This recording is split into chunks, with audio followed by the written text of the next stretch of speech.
అనంతపురం నగరంలో అమానుష్య ఘటన జరిగింది. అప్పుడే పుట్టిన ఆడబిడ్డను కర్కశంగా వదిలి వెళ్లిపోయారు తల్లిదండ్రులు.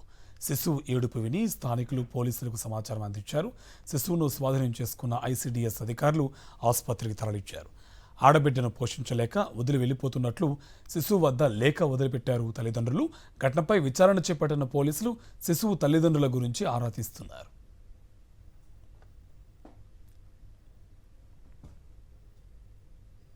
అనంతపురం నగరంలో అమానుష్య ఘటన జరిగింది.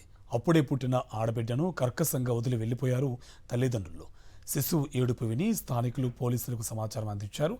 శిశువును స్వాధీనం చేసుకున్న ఐసీడీఎస్ అధికారులు ఆసుపత్రికి తరలించారు. ఆడబిడ్డను పోషించలేక వదిలి వెళ్లిపోతున్నట్లు శిశువు వద్ద లేఖ వదిలిపెట్టారు తల్లిదండ్రులు. ఘటనపై విచారణ చేపట్టిన పోలీసులు శిశువు తల్లిదండ్రుల గురించి ఆరా తీస్తున్నారు.